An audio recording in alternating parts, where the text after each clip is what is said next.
Hello and welcome to the Filling in the Gaps Winter Sales Pick 2019. I'm Darren, no Justin. We're both doing our own thing. I've got a list of 15 games here. Justin's going to have his own picks as well, so you can hopefully go between the two and pick up some decent deals this year, at the end of the year. To be honest, 2019 kind of sucked for me. Nothing really came out this year that I was like super psyched about, so this isn't going to be about expensive games that you should wait for on sale. Today's sale information from me is basically just all the kind of weird indie titles that you're kind of interested in trying, but you're not willing to pay $10 for, and that you want to get on a sale, a deep sale, so that if you don't like it, you're not too out of pocket, basically. So basically, this is a list of games that I played in 2019. They're not in any order of greatness, and to be honest, they weren't even released in 2019. Some of these are older games. All right, so first of all, it's Fumiko. Fumiko is a 3D platformer with some pretty twitchy controls, but it's got a really great story and a great soundtrack. You play like an AI in a pixelated Tron kind of universe, and it's like a 3D platformer where you're going up and down as well as forward and backwards and around. The gameplay isn't much really, but it's the story. The story gets weirder and gets pretty dark as you go through it. It's a really interesting kind of game. The historic low for Fumiko is $1.74. Okay, this next one is going to take me maybe a couple of takes to say this whole title, but it's called Sometimes to deal with the possibility of being alive, I need to believe that there is a possibility that life is not real. So other than just having an amazing title, this game was a couple of hours well spent by me. You play like this colorful alien. You explore basically a living, breathing art installation. It's a very, very trippy game. It's not the longest game. The historic low for this game is $1. So, and I'd say it's well worth $1. You get to see breakdancing as well, which is cool. The same developer, he also made another game called Alien Afterlife, which I think is better than the other one, to be honest. I did play this one second. Same developer. And if you're thinking, hey, I want to crank that weirdness up to 11 and get even more trippy, then Alien Afterlife has got you covered on that. It's absolute nonsense, guaranteed. And the historic low for this game is only 89 cents. I really shouldn't drink cola, man, when I do this. He says, taking another swig. Next up is Black Mesa. Black Mesa, Zen is so close that you can almost touch it. They're really finalizing the final levels. I've put this on my list because this might be your time to buy the ticket back into Black Mesa right now. It's been 10 years in the making, and with like Half-Life Alyx coming out and the hinting at more Valve games coming, it might be in between sales. So if you want to pick this up now, the historic low has been $5 for Black Mesa. It's almost finished. I'm hoping they get it finished by the end of the year or by the first quarter of next year. They're really, really close. This is a stunning game to look at. It's worth your time, whether or not you're new to the Half-Life universe or if you're a veteran. It's a gorgeous take on the original Half-Life game. So this other game is, I don't know how to say this. It's either Nog or Gnog. It's GNOG. It's produced by Double Fine. It's another kind of trippy game, and it's got the Double Fine seal of approval, so that made me kind of go all in on it. It's a kind of no hand-holding series of puzzle boxes for you to open. They're more like lunch boxes with lids, like the old school kind of lunch boxes, and you get to, like, you can rotate them around, you can play with buttons, but really you don't know what you're doing. You're just randomly bashing buttons and turning handles and cranks, and there are objectives for each box. Like, for example, there's a candy shop one where you're kind of just trying to fill the shop with candy and get customers in. It's a weird thing. It's got that Double Fine cuteness factor. It's like a desktop stress toy in a lot of ways. It's the kind of thing you can play for 10 minutes, put down for a while. You can pick it up again. There's no story. It's just a little toy to play with. $5 is the historic low for this. Get it. In this list, I've got a couple of Myst-like games. I played 2 really good Myst clones recently, and Haven Moon is one of them. It's only $1 on a historic low. It's amazing that one guy made this on his own, to be honest.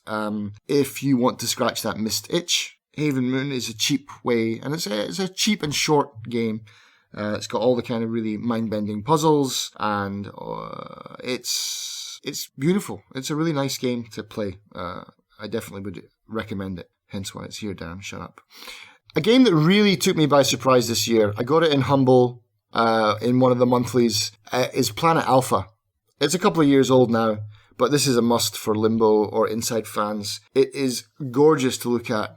It's so colourful and pretty, and it's action-packed. So much stuff going on screen at the time. I really love the richness and the style of this game. You play like this lanky kind of green alien, and you're exploring this dangerous planet that's been taken over by these like old school 1950s style robots with like laser beams and death rays coming out of their eyes.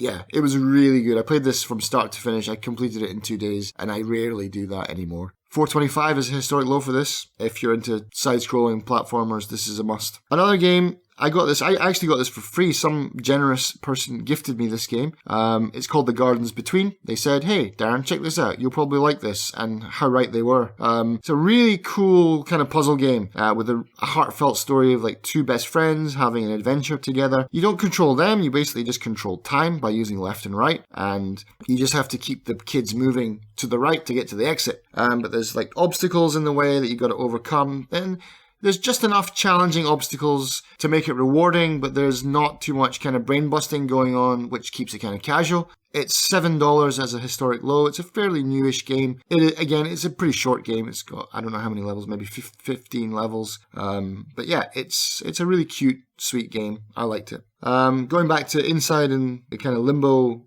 kind of games is a game called The Seventh Sector. This has some really interesting mechanics. You play basically a spark of electricity that moves through wires, and you can jump between wires to get to your destination. Eventually, your spark then jumps into small robots or remote control cars, and you can get bigger and bigger and bigger as the game advances. Puzzles in this, though, are very tough. They require some serious thought. It puts a lot of people off, but if you're into puzzle games, this one is definitely for you then. It's a futuristic kind of dystopian setting. It's bleak, it's dark, it's depressing. I love it.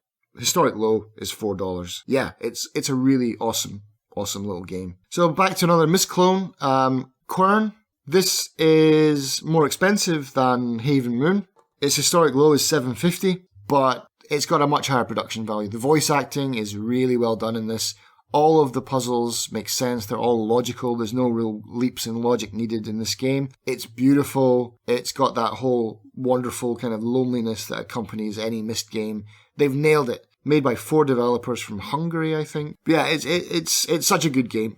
Quan is another game that I played from start to finish very quickly. Yeah, get it. So next is probably my personal game of the year. It's Return of the Obra Dinn. This came right out at the end of 2018, but I actually didn't play it until January 2019. As soon as I finished it, I knew this game was going to be hard to top, so my 2019 was pretty much ruined by the Obra Dinn.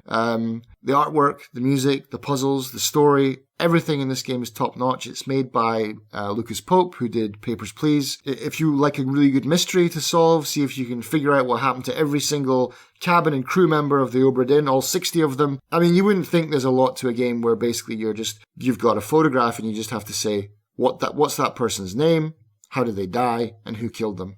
And you do that, rinse and repeat that 60 times. It doesn't sound interesting, but to be honest, sometimes when I was going through the story, my jaw was on the floor at some points. I really got into this game. It's my game of the year, 2019. I loved it. So next is Dark, D-A-R-Q. Dark, this game got a lot of praise for slapping the Epic Store in the face and refusing their exclusivity deal, which the developer quite rightly pointed out as unfair, seeing as other big publishers had the luxury to release on Epic and anywhere else that they chose. Small indie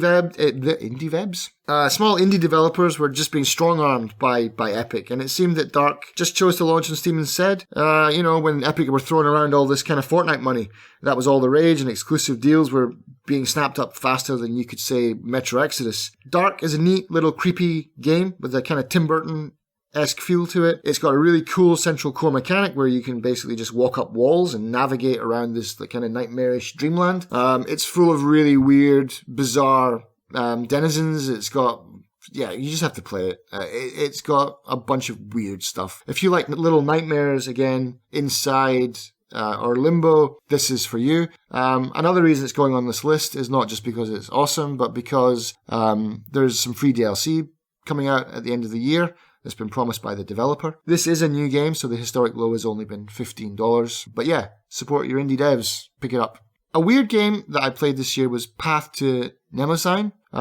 This, rather than being like a left to right scroller, this is a game that lets you run like forwards into your monitor and backwards back out of it. It's like an unending road to nowhere that you just run along and solve puzzles as you go. The artwork is really beautiful. It's all hand drawn. It's absolutely superb. It's a short little game, but it's got a few decent head scratching puzzles. It's such a trip to play this game. I really liked it. It's only $2.50.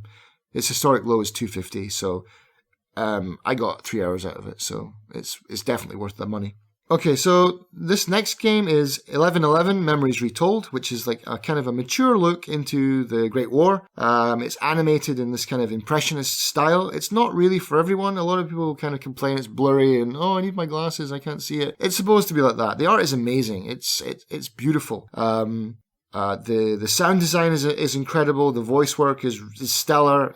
It's one of the characters is voiced by Elijah Wood. It's just a really good take on World War I from the side of a German technician who you get to play as, who is looking for his son. You can also play as a young Canadian photographer who goes to war basically to impress a girl and gets in for much more than he's bargained for. And you get to see both sides of the war.